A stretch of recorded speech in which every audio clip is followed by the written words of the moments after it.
Dr. Zakir, some scholars say that smoking is haram. I'd like to know what's your opinion. And does smoking invalidate the fast? As far as smoking is concerned, several years before, when science hadn't advanced that far, most of the scholars used to say that smoking is makruh. Based on the hadith of Muhammad sallallahu alaihi wasallam, which is mentioned in Sahih Bukhari, volume number 1, in the book of Adhan, hadith number 855, where the Prophet said that anyone who eats garlic or onion, they should stay away from us and stay away from the mosque. Prophet said that, don't come to the mosque after having garlic or onion because there's bad breath. When you are smoking, the breath is worse than onion or garlic. So based on this hadith, therefore garlic and onion doesn't become haram, it was makruh. So based on this hadith, scholars give the fatwa that smoking is makruh. But now, after science has advanced, we have come to know that smoking is nothing but it's a slow poisoning. Tobacco in any form, whether smoking, cigarettes, whether bidi, whether tobacco in hookah, whether chewing tobacco, all forms of tobacco contain nicotine and tar. And we know it's nothing but slow poisoning. That is the reason most of the non-Muslims also, they agree that smoking is haram. Not only the Muslim world, even the non-Muslims. That's the reason they put a statutory warning on the cigarette packs. They put a statutory warning saying cigarette smoking is injurious to health. Or in some countries, it mentioned general surgeon's warning or surgeon general's warning. Smoking is injurious to health. And anyone gives the ad, whether in newspaper, in the magazine or television, it is compulsory that they have to highlight the statement, smoking is injurious to health. So I'm not talking about the Muslim world, even the non-Muslim world agrees that smoking is nothing but slow poisoning. And today, according to statistics, the World Health Organization says that every year more than 4 million people die only because of smoking. And if you count the other forms of tobacco, it will be much more. And today medical science tells us, and even I had learned when I was doing my medicine in the medical college, that more than 90% of the lung cancer deaths are only due to smoking, whether cigarette or bidi or whatever it is. 25% of the cardiovascular deaths are only because of smoking. 70 to 75% of bronchitis and related deaths are only because of smoking. Smoking is nothing but slow poisoning.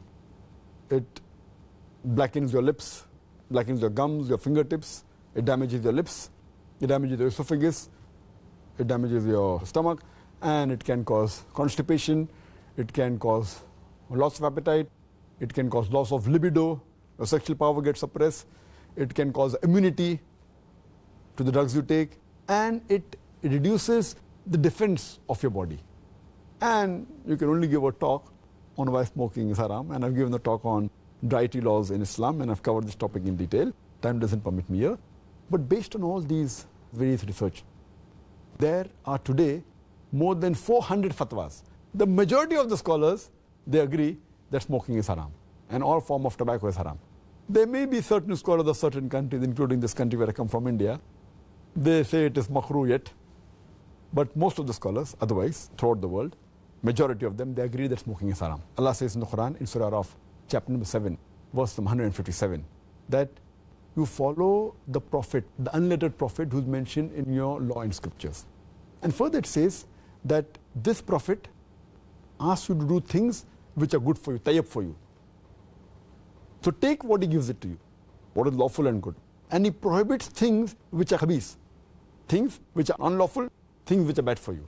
So what a prophet gives, what he gives you which is good, take, and he prohibits you things which are khabith, unlawful, you have to abstain from it. This is the law. And Allah says in the Quran, in Surah Baqarah, chapter number 2, verse 195, make not your own hands the cause of your own destruction, indicating that do not kill your own self. Because smoking is nothing but slow poisoning, it comes under this category, something like suicide.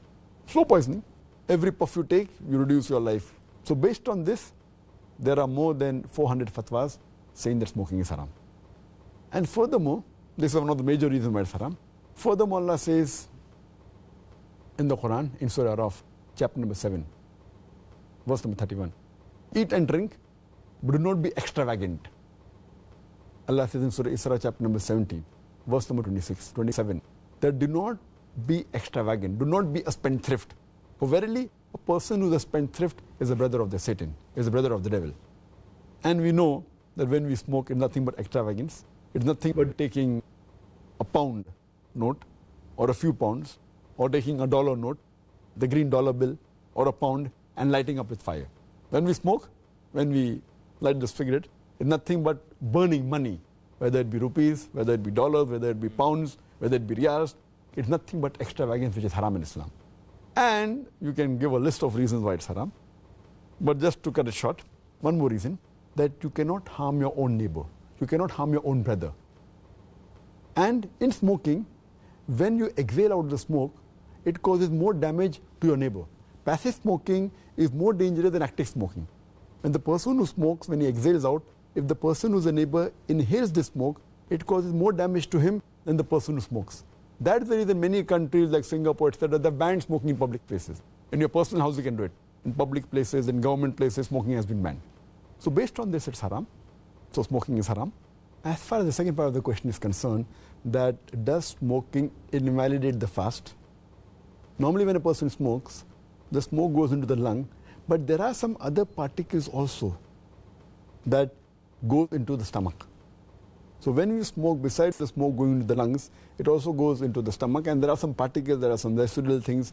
So all those scholars unanimously agree that smoking does break the fast. It invalidates the fast.